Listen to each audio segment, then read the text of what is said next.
Right, Shalom, Shalom, Akim. First and foremost, as always, I want to give all praises, honor, and the glory to Yahawah, Bahashem, YAHAWASHI, Bahashem, Rakak Wadesh. Double honors to the apostles and then to the elders of Great Millstone, GMS with time of this truth. Honors to the brethren in the Akim that is pushing out this truth with all sincerity and in faith. Thank the Wadi Yahawah, Bahashem, YAHAWASHI, for allowing me once again to come back with another lesson. And the title of this lesson is simply going to be titled, I was really going to title it, let me just go to it, I think it's 8th verse, yep, I'll title it the 8th verse, there's one wise and greatly to be feared. Okay, and I was just meditating on this chapter because, when you read it, especially, maybe not so much the first verse, because it just kind of goes into like the, of what the chapter is going to be about, like the introduction, so to speak. But the gravy, it starts to get into it in the second verse, okay? And it basically goes into a lot about the fear of YAHAWAH, the fear of YAHAWAH, YAHAWASHI, okay? And how we ought to fear him, no matter what. And because, I was talking about this the other day, also when I was on the highways and hedges, and when I was making my lesson yesterday. And then I just thought about, the first chapter goes into it too, a little bit even more. And so I was like, let me just let me read it, and then from there, I pray and I hope that this lesson is edifying, because when you read certain chapters, certain passages, it opens your mind up to other scriptures also. That'll get you, get the spirit rolling and going, But I'm gonna start here. It's the book of Ecclesiasticus, chapter 1, verse 2, and it says, "Who can number the sea?" And it says, "Who can number the sand of the sea and the drops of rain and the days of eternity? Who can find out the height of heaven and the breadth of the earth, and the deep in wisdom?" Wisdom, which wisdom is a principal thing. When you read about certain scriptures concerning wisdom, wisdom is a must, is a necessity almost. You need it. So because wisdom, it gives you what? To have wisdom, in order for you to have some wisdom, you have to have because wisdom gives you experience, okay? And you want to have that experience, especially within the faith, so that you can, so that you may be able to teach others also as well, okay? And wisdom goes a long way, because you hear that saying, that's a wise person, wise choice, it's a good choice. And it says, and this is what wisdom is, it says, wisdom has been created before all things. See that? So wisdom has been created before all things, okay? And it says, wisdom has been created before all things, and the understanding of prudence from everlasting. And it says, the word of the Most High, the power of the Most High, it says, the word of the Heavenly Father, the Most High, is the fountain of wisdom, you see? And that's where wisdom is going to be found, within these books. Within the books that are within this book, all right, which is the Bible, which means a collection of books. It says, the word of the Heavenly Father is the fountain of wisdom, and her ways are everlasting commandments. To whom has the root of wisdom been revealed, or whom have known her wise counsels? Unto whom have the knowledge of wisdom been made manifest? Meaning, because the word manifest, it means to what? It means to be made clear, made evidently clear, okay?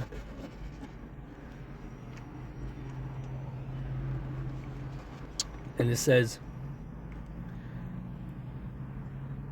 to whom hath the root of wisdom been revealed, and who hath known her wise counsel? Unto whom hath the knowledge of wisdom been revealed, who have been made manifest, and who has understood her great experience? Because this truth, man, outside of this, what you want to call life, because you know you read so like you don't read, but you hear time and time again the apostle, Elder Apostle Gabar, make mention of, hey man, we don't live, man. We're just existing right now, you know. But we really truly live when we're in the spirit. You know, we're quickened in the spirit. You know, we're quickened in the truth. You know, we actually get to live in the truth to an extent. You know, with the brethren and doing the work, and you know, and all these things that we do that come with the knowing the knowledge and wisdom and understanding of YAHAWASHI, YAHAWASHI. And it says, verse 8, there is one wise and greatly to be feared, the Heavenly Father, Yahweh, sitting on his throne. And that's the one to fear. The one to fear is Yahweh and the Son YAHAWASHI. You know, you have to fear him. Because if you don't fear the Heavenly Father, then you can't even have the beginning of what he can give you, which is the beginning of knowledge, wisdom, understanding. Because the fear of the Lord, that's the beginning of it all. You fear the Lord, and from there, that is the beginning of a lot of our men's, what I'd like to call ascension, okay?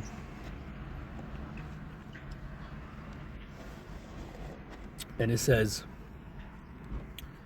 verse 9, he has created her and saw her and numbered her and poured her out upon all his works. She is with all flesh according to his gift, and he hath given her to them that love him. See, and what is love? Let's go here to St. John.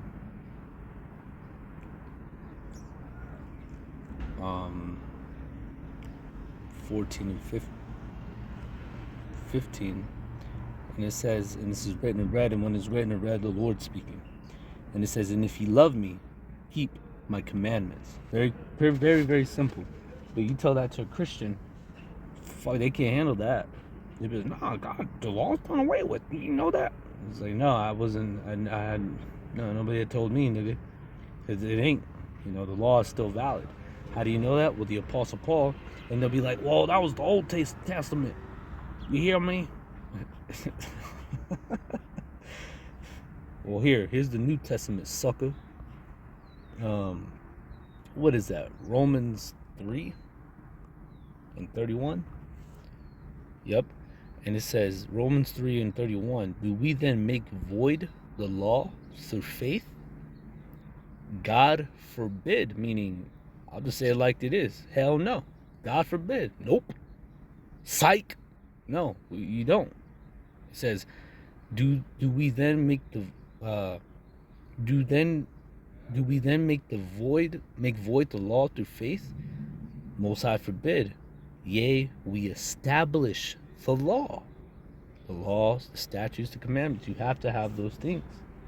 If you don't follow those things, just like in every in any country you go to, especially in America, which where I am and most brothers are, some brothers be in other different countries, but yet in their country that they're in, they also have laws too. Now, if you turn to break those laws, every now and then you might get a slap on the wrist, you might get a warning, a hard, stern warning. But depending on the law that you break, it could result in heavy penalties, and you can get in trouble for the slightest things, you know, and suffer. So, and knowing that, you got to follow the laws of man. What makes you think you ain't supposed to follow the laws of the Heavenly Father? You know, you people are crazy out here, man. Straight up.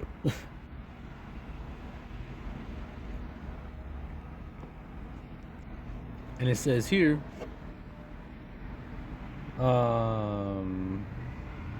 verse 10, she is with all flesh according to his gift, and he hath given to her, and he hath given her to them that love him. The fear of the Lord is honor and glory and gladness and a crown of rejoicing. So these are also the benefits of fearing the Heavenly Father. We'll read that verse again. The fear of the Lord is honor and glory and gladness and a crown of rejoicing. The fear of the Lord maketh a merry heart and giveth joy and gladness and a long life. Because when you follow these laws, these statutes, these commandments, you know, to the best of your ability, because you got to also realize that we are not, especially in this flesh that we're in, we are not going to get the law perfect. It's impossible. Every day that we get up, we break it. Not that because we want to, because we're in this flesh, we're in this wicked kingdom, and it's just how it is, but we still make it our due diligence, and we put our best foot forward to do those things that are pleasing in His sight.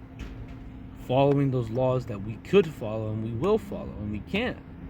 You tell Jake, you know, certain things, and they'll be like, well, we're already going off, so I might as well just continue in my footsteps I've been, you know, might as well. I mean, can't keep it perfect, you know, brother, you know. And that niggas like that, they ain't gonna last too long.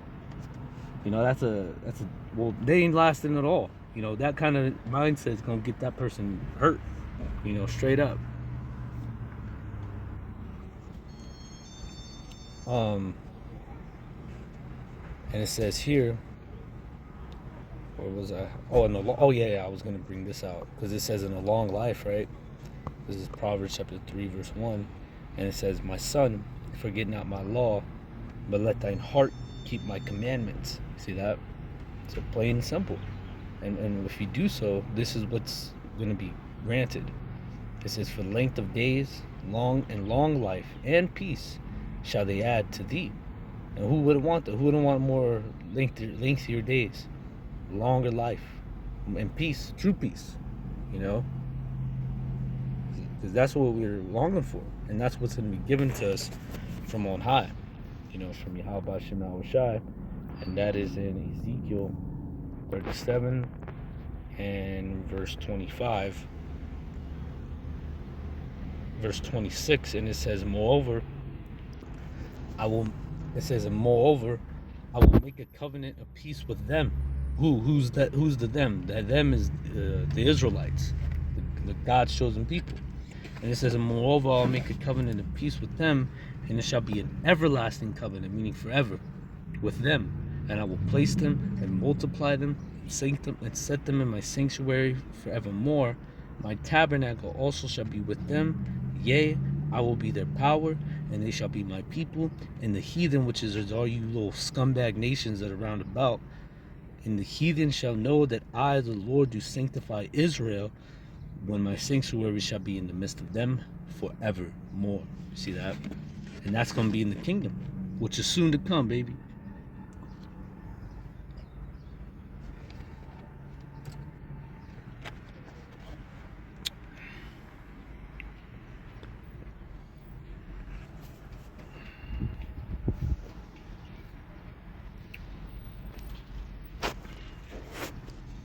Oops, wrong chapter. I'm going to read verse 12 again. They said, "The fear of the Lord maketh a merry heart, and giveth joy and gladness and a long life." And that's what we want, you know. Gladness giveth, you know, have a merry heart. We have joy, and we also have a long life, and forever. We're gonna live forever in the kingdom. And it says, "And whosoever feareth the Lord, it shall go well with him at the last, and he shall find favor in the day of his death." See that? And it says, "The fear of the Lord is the beginning of wisdom, and it is created with the faithful in the womb." And it says, "She hath built an everlasting foundation with men, and shall continue with their seed." In verse 16 it says, "To fear the Lord is fullness of wisdom, and filleth men with her fruits. She is filled with all their house with things desirable, and the garners with their increase. The fear of the Lord is a crown of wisdom, making peace and perfect health to flourish." Because also, you know, you fearing the Lord, you're going to be what? You're going to keep in also law, but also on top of the law, the dietary law. You know, that's a whole nother set of laws, you know, which obviously have it to where how you govern what you eat, what you take into your body. See, you people out here nowadays, you don't give a fuck what you eat. You know, you don't look into it, you don't read the ingredients, You just be shoving shit down your pie hole. Whether it's Taco Bell. I was gonna say Bell Taco. It's Del Taco or Taco Bell or, fucking Little Caesars, KFC, alright, Mama's Hot Sweet Chicken, whatever it is, Dave's Hot Chicken, whatever it is, you people just be eating like it's nothing, like ain't no tomorrow. So, with that law, it keeps us what? Making peace and perfect health to flourish. You eating right foods, you eating your vegetables, that all really helps. You want to be healthier, you want to have your inflammation to stop, you want to lose weight, you want to stop feeling like shit, eat better. For all that diet, and I guarantee you, if Americans were forced by law, and if you didn't follow the law, you'd spend like 30 days, 2 weeks in jail, and knowing that 2 weeks of that jail time, that's 2 weeks missed from work, people would be following that law like it was nothing, man. Like if Trump said it, all these Americans would be somewhat healthier. If it was like instituted by law, there'd be people healthy, but that's not gonna happen. But in the kingdom, we gonna make sure that you be eating what you're supposed to, and if we catch you eating something that you're not supposed to, that's gonna be your ass and your mama's ass and everybody around you. Because if you eating it, then everybody else is eating it too. Okay. But it says making peace and health.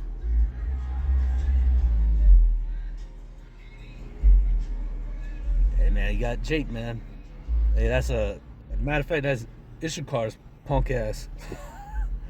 You damn stupid Mexicans, man. You're bumping that shit, man. Anyways, it says making peace and perfect health to flourish, both of which are gifts of the Heavenly Father, and enlarges the rejoicing that love Him.